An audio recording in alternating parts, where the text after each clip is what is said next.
Estamos en este bloque rotundamente de tema y vamos a presentar a quien nos acompaña, que es Diego Flores, es vocero del grupo de familiares de prisioneros políticos en el Uruguay. Bueno, así es como se denomina este grupo.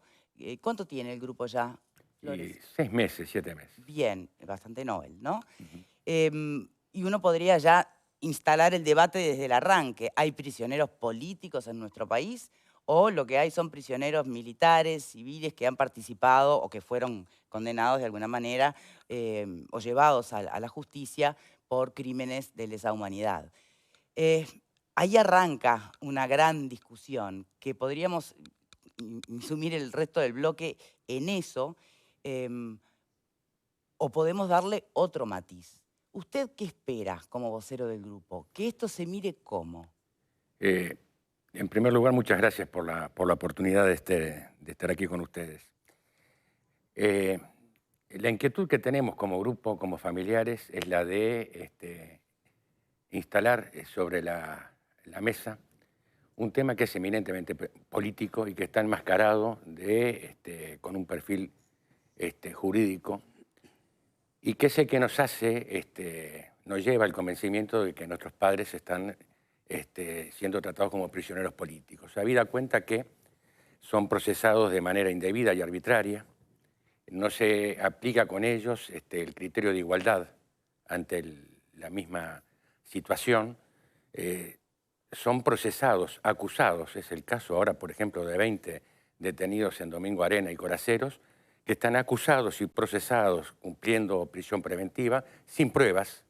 Las acusaciones se basan en presunciones que el fiscal maneja, relatos que establece, interpretando la historia de los años 70 y 80, a partir de los cuales se cierra cualquier posibilidad de poder gestionar una pena alternativa, salidas transitorias, y la propia existencia, la propia aplicación de las medidas cautelares que supone la prisión preventiva no se entienden. Habida cuenta que son personas de más de 70 años, que llevan los últimos 40 años de su vida absolutamente integrados a la vida social del país, no constituyen peligro alguno. Pero lo más importante, que es allí donde nosotros insistimos, y fue un tema que nos inquietó al momento de tener que definirnos y ver cómo nos presentamos ante la opinión Sí. pública. Son prisioneros políticos y nos basamos, entre otras cosas, en la definición que la Corte Europea manejó en el año 2012 para establecer la tipificación de prisionero político. Las causas que los involucran son todas causas de un claro tenor político. Cuando nosotros seguimos el hilo de los acontecimientos, percibimos cómo se construyó una ruta mediante la cual se pudieran llevar a cabo los procesamientos, que en todos los casos, sin excepción, son por delitos comunes, que en el mejor de los casos que fueran comprobables, prescribieron. Hemos visto cómo se manejó la legislación de modo tal de acomodar los cálculos para la prescripción de las penas. Luego aparece el vínculo con los tratados internacionales, que son mal manejados e irrespetados porque allí entran en un conflicto brutal que supone la tipificación del delito común por analogía vinculada al de lesa humanidad que rige a nuestro país recién a partir del año 2006, que es cuando el Código lo incorpora. Y entonces nos encontramos con esa sensación de indefensión que luego de recorrer una espiral que supuso entrevistas con el fiscal de corte, con el ministro de Defensa, con la Comisión de Legislación del Senado, nos lleva hasta Naciones Unidas, donde nosotros presentamos no una queja, sino la inquietud de comenzar a gestionar la presentación del caso ante la Comisión de Detenciones Arbitrarias de Naciones Unidas, cosa que hicimos en el día de ayer con el coordinador residente de Naciones Unidas en nuestro país y con la representante del Alto Comisionado para los Derechos Humanos de la región, que también nos recibió en el mismo acto. ¿Todos sus familiares son inocentes? Y yo diría que el tema es, por principio sí. Eh, Cuando yo defino el tema como eminentemente político, me refiero a una persecución ideológica que es clara, que hay en torno a una situación que es muy delicada y de profundo dolor para toda la sociedad. Las cosas que se vivieron en nuestro país en los años 60 y 70 fueron espantosas, espantosas. Y los abusos que se cometieron, que no solamente no ignoramos, sino que además instalamos arriba de la mesa, porque lo que está bien aunque me venga mal, y lo que está mal aunque me venga bien, se cometieron en ambos bandos. Juzgar en el día de hoy los hechos acaecidos a fines de los 60 y los 70, con la cabeza de nuestro tiempo, supone echar por tierra y dejar de lado cosas espantosas que significaron que nuestra sociedad viviera un estado de guerra interno. Pero ¿hubo o no hubo dictadura? Por supuesto que sí. ¿Y hubo o no hubo terrorismo de Estado? No, ahí discrepamos. La dictadura es un hecho incontrastable, inevitable, que producto del fracaso del sistema político en los años 60, desembocó en esa interrupción que es condenable, pero que hoy no estamos revisando. Es un hecho que sucedió, que no se puede negar. Lo que sí tenemos muy claro es que cuando hablamos de terrorismo de Estado estamos hablando de uso desmedido de la fuerza, y yo ahí, ¿sabe qué? Luego de, obligado por las circunstancias a estudiar con detalle todo lo sucedido, llego a la conclusión de que no aplica el concepto de terrorismo de Estado. Esa es una bandera ideológica que sostiene la izquierda, que mantiene encolumnada esta ruta que acabo de señalar.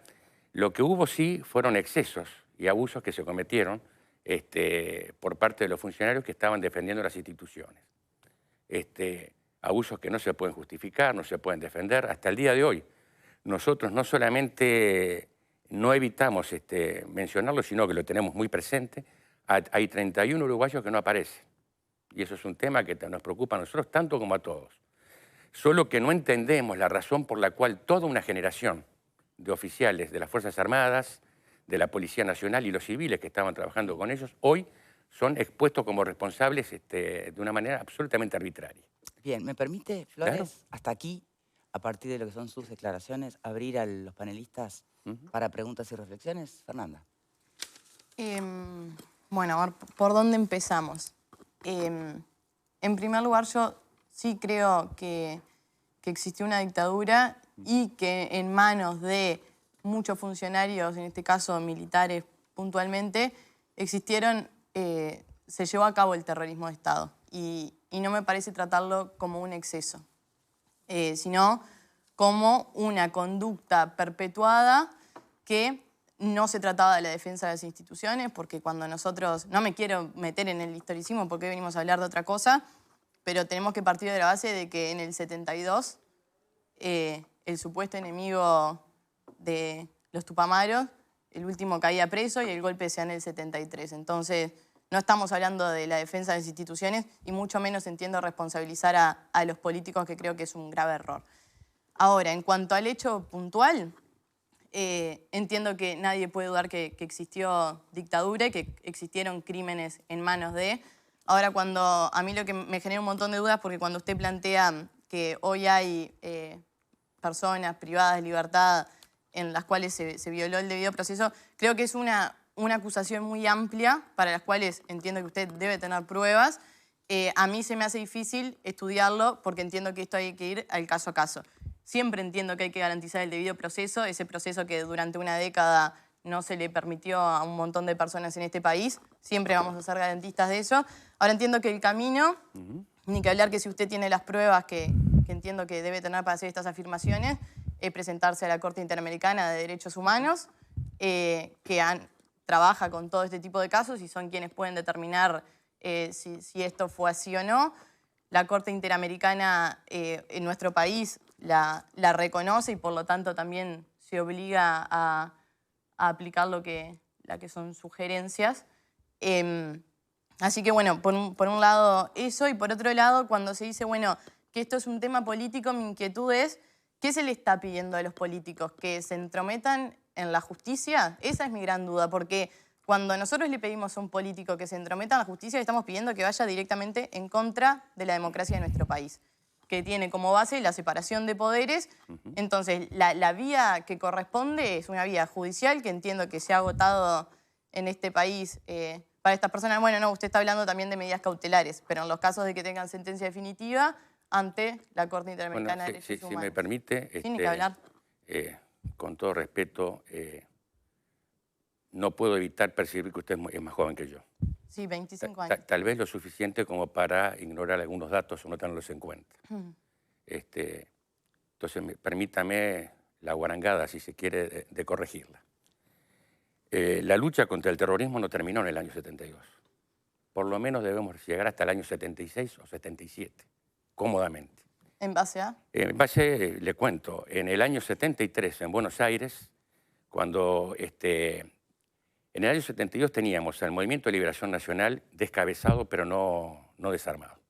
Todo el aparato político estaba disperso en nuestro país. Estos son datos, pero eso es una versión. No es una versión, Sí. son datos duros que le sugiero. Y el los TOBA, busque porque y Miquel Lima le explico, eran también parte de estaban en eso, Buenos por Aires. favor. Bueno, la vinculación, me está integrando 2 o 3 datos, ahora le contesto eso. En el año 73 se produce en Buenos Aires, y esto es un dato, está en todos lados, un congreso de la Junta Revolucionaria Latinoamericana, que integraba al Movimiento de Liberación Nacional Tupamaros, a distintas agrupaciones anarquistas uruguayas, a los montoneros argentinos, a los movimientos sediciosos bolivianos y chilenos. El manifiesto que emite en el año 73 se compromete a redoblar los esfuerzos y retomar la lucha en el continente y convertir a Latinoamérica en 1000 Vietnams. Este documento y esta actividad es la que genera la creación del Operativo Cóndor. Que ese era el Operativo Cóndor, se gesta como un intercambio de inteligencia entre las Fuerzas Armadas de los países de la región, que luego, en el caso argentino y en el caso chileno, fue más allá de eso y supuso otro tipo de actividades que en nuestro país no se desarrollaron. Con lo cual, hay documentos, hay confesiones públicas, por ejemplo, de Esteban Valenti, realizadas a la Radio Espectador, creo que el año pasado, en la cual él, como encargado o uno de los encargados del aparato armado del Partido Comunista, confesó que para el año 73 el Partido Comunista estaba armado como nunca lo había estado el Movimiento de Liberación Tupamaro en su mejor momento, y que estaban dispuestos a tomar la posta en la lucha contra el sistema que querían modificar y cambiar nuestro país. Eso supuso que la actividad de la lucha contra el terrorismo se prolongara de una manera distinta, ya no con la voracidad o con la agresividad en la calle que se manifestó al 73, pero se mantuvo. De hecho, el grueso de las detenciones que se producen en este país, mi querida amiga, se producen a partir del año 73. Y ya que vamos a hablar de una contabilidad macabra, hagámosla con algo de información. Entre el año 63, 64 y el año 85, la cantidad de detenidos por el proceso de lucha contra el terrorismo, incluyendo la etapa democrática y la etapa de la dictadura, supuso la detención de algo así como 4.400 uruguayos. Eso echa por tierra la idea del genocidio o la idea del plan estructurado para desaparecer personas o torturar gente indiscriminadamente. De esos 4.400 son 80 los casos lamentables, inexplicables, porque acá no se trata de defender lo indefendible, de detenidos que fallecieron en distintas instancias y distintas etapas del proceso. De esa cuenta es que surgen los 31 desaparecidos que aún hoy no se tiene pista de ellos. Esto supone que sí, en efecto, hubo un proceso de dictadura y claramente, permítame nuevamente la arrogancia de corregirla, cuando yo sostengo que aquí falló el sistema político, en los años 60 eran 32, 33 las organizaciones de izquierda que pretendían tomar el poder por la fuerza a efectos de modificar la realidad que ellos entendían eran injusta. De ellos despuntó el Movimiento de Liberación Nacional. El sistema político no fue capaz de leer lo que estaba pasando, no lo pudo manejar. Y nos encontramos con muchos legisladores que, lejos de evitar el desmadre que supuso los atentados, los robos y todo lo que vino después, comenzaron por apañarlos. ¿Puedo responder? Porque para- hasta No, que entonces digo, pretendieron yo corregirme. le explico con, mire, Permítame. con mucho respeto. Porque Yo mire que también le tengo mucho respeto, por yo eso me descuento, doy por encantaría descontado. Permítame ir a un punto de lo que, Sí. porque si no se nos va el bloque y tiene Pero que me hicieron participar. correcciones Hay por una, mis hay una 25 pregunta años. concreta que hace la panelista y es, si hoy se le está planteando o esperando No, yo de voy los a eso. políticos Claro, intervenir y llegaba- en decisiones de la justicia. Yo te pido disculpas, Victoria, pero me parecía importante aclarar este punto. Hablamos de la justicia. La justicia es el Poder Judicial, es los juzgados, los jueces y todo el aparato administrativo que lo rodea, encabezado por la Suprema Corte de Justicia. La Fiscalía no es la justicia. La Fiscalía es el brazo ejecutor y acusador del Estado. En todo caso, la Fiscalía es el Poder Ejecutivo. Nosotros vamos contra el Poder Ejecutivo, porque entendemos que además la madre de todo este tema, que es lo que le da ese baño, esa contundencia en el accionar político que tiene la gestión, es que en nuestro país en el año 85 nosotros comenzamos a saldar con mucho dolor y sin olvidar todo lo que había pasado. Lo hicimos con la ley de amnistía general, que perdonó indiscriminadamente a todo el mundo, cometiendo también injusticias. Mucha gente no debió haber sido perdonada, pero en ese momento lo que se trataba era de pacificar el país. Luego viene la ley de caducidad de la pretensión punitiva del Estado, con lo cual se genera el espejo que equipara situaciones. Hoy nos encontramos con prisioneros políticos que llevan más de 16 años detenidos. Mucho más que lo que cumplió más ninguno de los perdonados con la ley de amnistía llegó a cumplir la mitad de sus condenas. ¿Puedo hacer una apreciación? Mínimo, porque así puedo Sí, seguir. chiquitita, que justamente son los 25 años también los que me permiten estudiar los hechos con objetividad y no cargado con toda la carga sentimental No, que y puede además es responder abogada. del pasado. No, y la otra precisión que pasa, y no quiero caer en el historicismo, pero sí son precisiones cortitas. No hay más remedio, no hay más remedio. Por eso, pero estamos hablando de una hechos que usted está señalando y sostiene en base a una declaración y un documento. Y lo último, ¿Qué declaración y qué documento? preso político, me parece que hay que tener cuidado cuando hablamos de las palabras. Preso político era Wilson Ferreira el Dunate. Tenemos que entender qué estamos diciendo. Permítame avanzar, por favor. Fernando. No, yo, más allá de las valoraciones personales y, por tanto, subjetivas y la lectura de la historia, yo le quería preguntar, técnicamente, ustedes sostienen que técnicamente, sin valoraciones, los procesamientos fueron mal procesados, digamos, ¿no? En efecto. ¿Por qué cree, dos preguntas tengo, ¿por qué cree que fueron mal procesados? Porque además, pero ya le hago las dos y ya termino. Porque además fueron procesados, son procesamientos de distintas épocas, ¿no? Hasta algunos recientes. Es decir, uno puede decir, bueno, durante un periodo la justicia estuvo con una flecha y después, no sé, capaz que sí, que sigue teniendo siempre la misma flecha y en todo caso le tenemos que dar la razón a Bianchi de que el Poder Judicial está infiltrado y qué sé yo.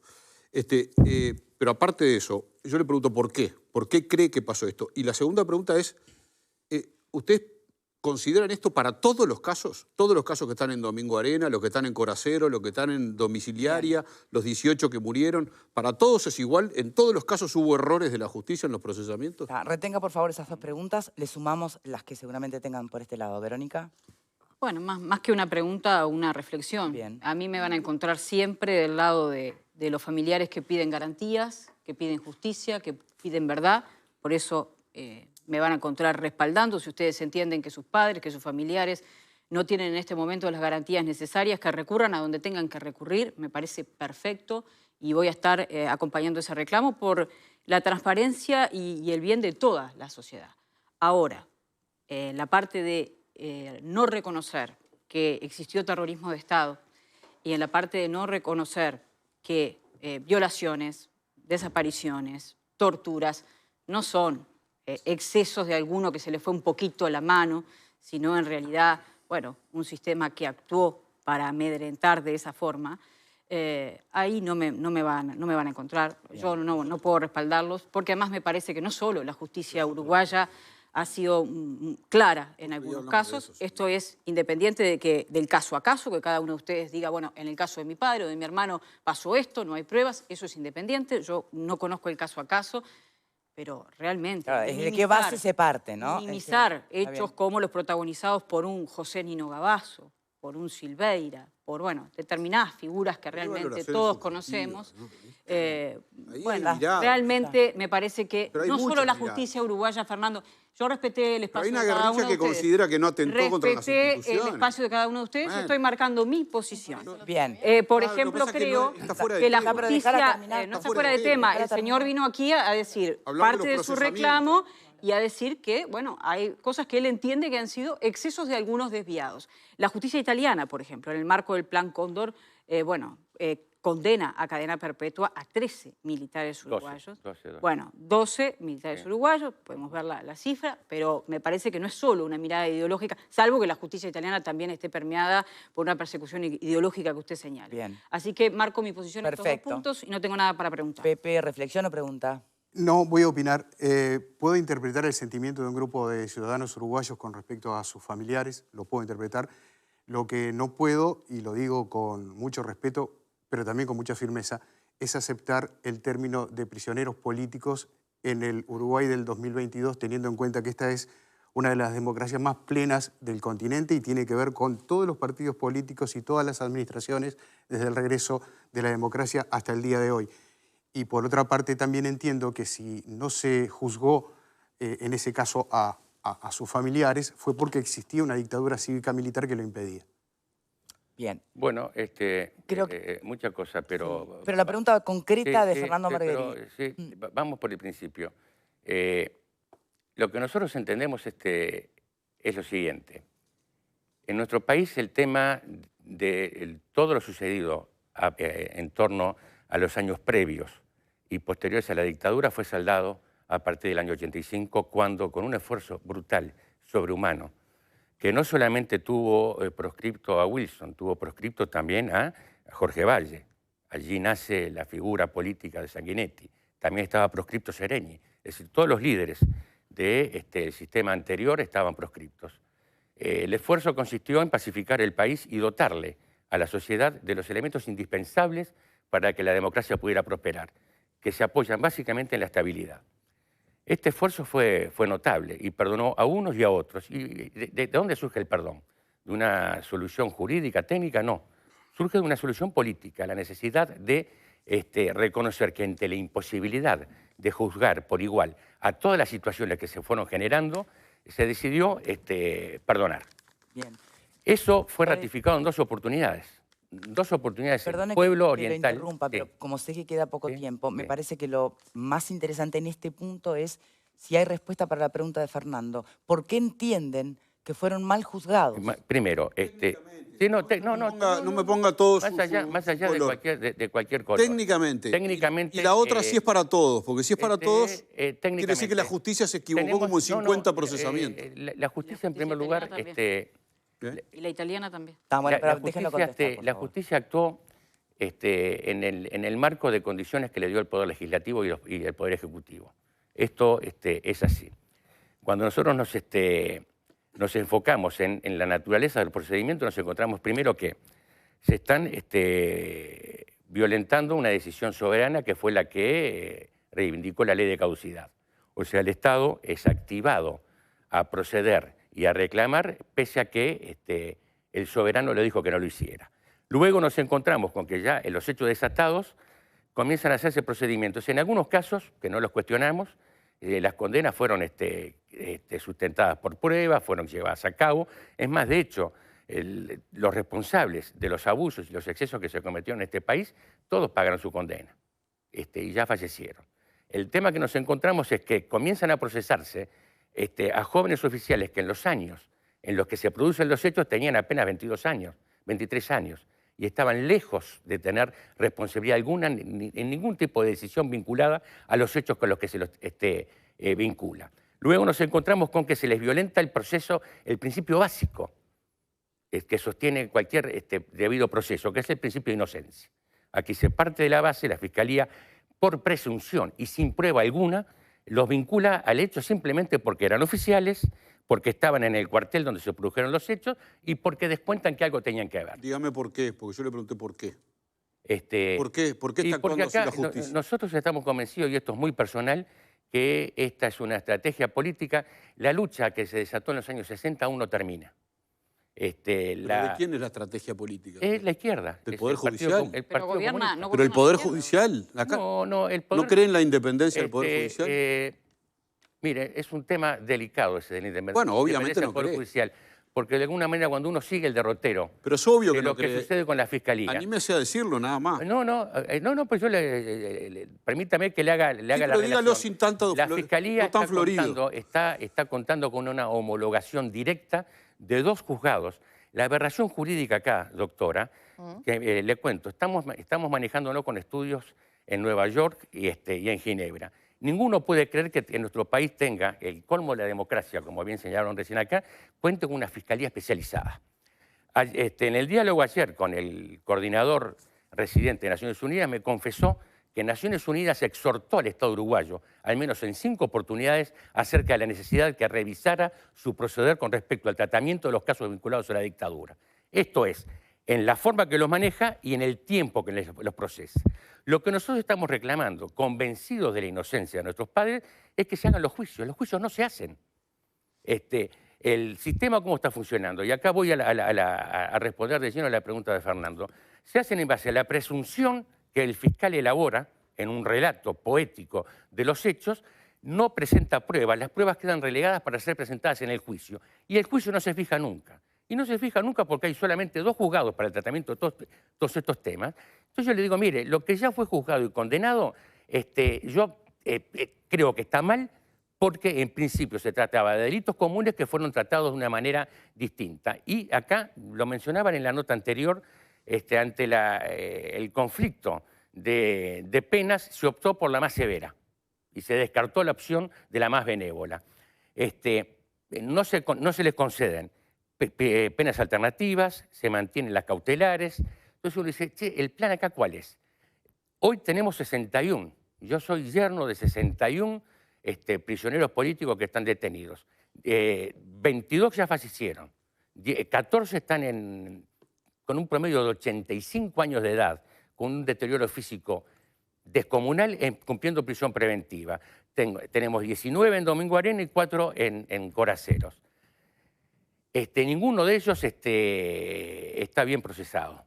Para los últimos 24, que es curioso esto, porque el grueso de los procesamientos se viene cumpliendo en este periodo de gobierno. El Frente Amplio no procesó la cantidad que está procesando esto. Y no lo hizo porque, ¿sabe qué? Y esto acá no tengo más remedio que hablar de historia. Y el tema es político. Nuestro país, nuestra sociedad estableció un pacto. Primero pactó con los militares. Los militares entregaron el poder. Aquí no se conquistó el poder por la fuerza, no se disparó un solo tiro. De hecho, se genera un plebiscito en el cual los militares proponen una democracia tutelada y la someten a consideración del pueblo ante la opción de votar el no. Votamos el no, ganó el no y los militares, contra todo pronóstico, entregaron el poder. A partir de allí se gesta un compromiso de que participaron todas las organizaciones sociales, todas, todas. ¿El Pacto del Club Naval no? Sí, ¿cómo no? El Partido Nacional no estaba en el Pacto del Club Naval, no puede mentir. Mire, señor. la grandeza de los últimos días del señor Wilson Ferreira Aldunate estuvo en apoyar de manera incondicional la ley de caducidad. Usted no puede decir que el Partido Nacional estuvo en el Pacto del Club Naval porque eso es mentira. No, pero lo apoyó sin estar presente en las negociaciones. Entendía que era la única Convalidó, manera. claro, pero le explico, era una solución. No quiera mezclar. Es una prueba clara de que estamos ante un tema eminentemente político. Acá no discutir jurídicamente, eso fue lo que nos llevó a Naciones Unidas. Nosotros llegamos a la conclusión que aquí hablar de temas técnicos y jurídicos es por lo menos irrisorio. Estamos preparando una batería de demandas contra el Estado uruguayo por el mal procesamiento. No entendemos la existencia de la Fiscalía Especializada, que si me pregunta, ampliando la respuesta a Fernando Marguerí, la idea es, nosotros reclamamos que desaparezca. No tiene razón de ser una Fiscalía Especializada. Que se amplíen la cantidad de juzgados que tengan capacidad para poder procesar rápidamente los juicios en los que esperamos que aparezcan las pruebas que estamos reclamando para poder liberar a nuestros padres. Que todos, repito, en todos los casos han sido mal procesados. Los que sí fueron bien procesados es por delitos comunes, se les aplicó la mayor pena cuando pudo haberse optado por la más benévola, y todo esto obedece a un plan. Nosotros no tenemos la más mínima duda. ¿Y qué le reclamamos al Poder Ejecutivo? Nosotros no le reclamamos que intervenga o que violente el principio de separación de poderes.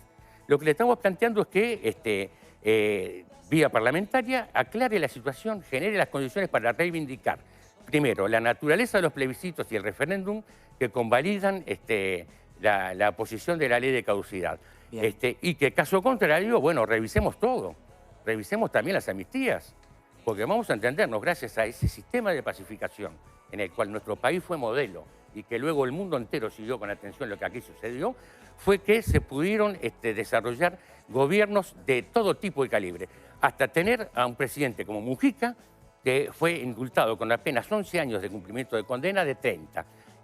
Un elenco de gobierno en el que estaban todos los terroristas y el país prosperó. Entonces, todo esto que está sucediendo ahora, de revisar caprichosamente, de manera hemipléjica, la historia, convierte el tema en una cuestión política, que hay que tratarla políticamente. En la discusión jurídica acá ya está visto, todo el marco jurídico fue hecho a medida para cumplir con este plan que es político, no jurídico. Flores, muchas gracias por habernos acompañado. Gracias. Fue escuchado. En estos temas hay mucha gente que ya tiene su mirada, o porque lo vivió, o porque se lo contaron de una manera, o porque lo estudió. Pero en definitiva, obviamente es un tema que sigue. Las leyes de pacificación no alcanzaron para pacificar demasiado, ni siquiera a las nuevas generaciones. Veremos cómo sigue esto, Flores. Muchísimas gracias por haber venido. Ustedes. Y a ustedes por estar del otro lado. Gracias por acompañarnos. Hasta mañana. Sabe que no te